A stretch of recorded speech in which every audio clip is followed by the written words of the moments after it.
Cuauhtemoc Martinez developed severe depression when he was deported to Tijuana last year.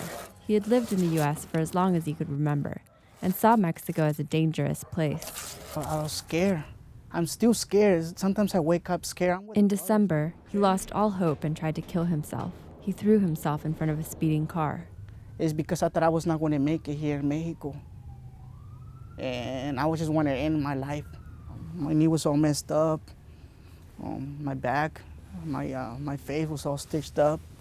When I woke up, the doctor was all, it's a miracle.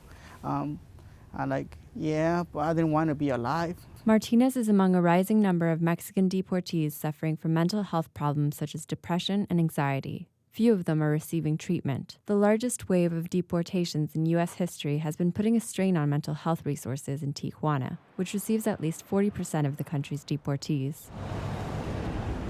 But while Martinez was recovering from his injuries at a migrant shelter called Desayunador Salesiano, he met volunteer psychologist Maria Rosa Ponciano. Ponciano says the increase in mental health problems among deportees is tied to the fact that most of them had established roots in the U.S. They lost their family, they lost their home, they lost their job.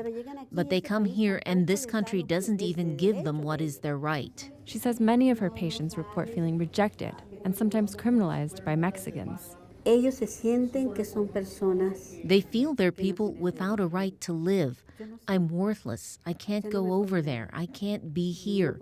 What am I here for? I want to die. Yeah, we're just going to repair them, just put new ones, new cabinets. In the U.S., Martinez had worked as a supervisor at a Utah food packaging plant. And this is pretty much a map that I made. He tried to get a similar office job in Tijuana, but he was turned down everywhere because he had no identification papers.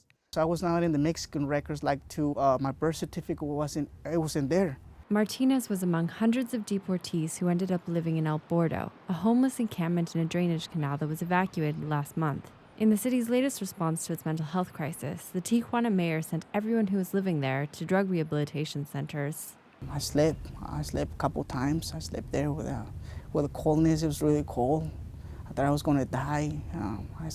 I seen people, what they were doing. And this is what is left of me sweeping this parking lot. Because he couldn't find an office job, he was forced to work in construction. And it was really hard for me because I suffered from asthma, and the heat was getting to me. And it was like, when I got home, I thought my heart was going to pass out. It was a nightmare. The nightmare culminated when he says police officers assaulted him and took all of his money. That was the day before he tried to kill himself. Me han golpeado, me han quitado el dinero. At the shelter, Ponciano offered him free therapy and gave him a job cleaning up some apartments she owns in Playas de Tijuana. This is where I live, right? She lets him stay in one of the apartments for free. This is what she brings me, groceries from the U.S. I don't think about the U.S. much when I'm working. When I'm here, I feel more peace. Ponciano says she prescribes occupational therapy for that reason. And this is the power boxes that we're working on. We take this apart. So that they'll feel useful, so they know they're not garbage from the U.S., because that's how they feel. Shelters like Desayunador Salesiano are organizing workshops to keep migrants busy and ease their mental health problems. Among those is a contemplative dance workshop.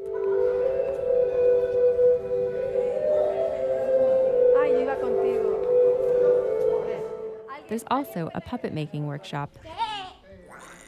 Shelter director Oscar Torres says a big increase in deportees with mental health problems and the lack of formal infrastructure to treat them has forced his migrant shelter to improvise new ways to help. If we want to attend to the deportation problem at a human level, then we have to attend them at emotional and psychological levels. The only place where penniless deportees can get thorough psychiatric treatment in Tijuana is called Hospital de Salud Mental. The director of hospitalizations says he's seen an increase in deportees with chronic depression, anxiety, panic attacks, and even psychosis. Cuando una persona se somete a estrés demasiado fuertes, como puede ser una deportación. When a person is exposed to intense stress, like deportation, that can cause changes in a state of mind, in thinking, and in memory, and it has a fundamental biological component. Y sí tiene un componente primordialmente biológico. But not all deportees can get treatment at the hospital.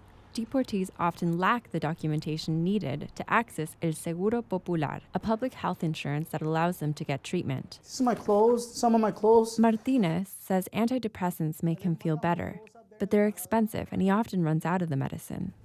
I'm living on a building up in Playas, and sometimes I go to the third building and I see everything. I see the ocean and I see how people have the cars, how they're living a great life. And me, I'm miserable. I'm miserable here in Mexico. And I look down on the building and I said, I can just end my life right now. He says Ponciano is his only hope. Pues me ha ido bien. But Ponciano says she can't always be there. She has so many other deportees who need help. La deportación, la discriminación. Jean Guerrero, KPBS News.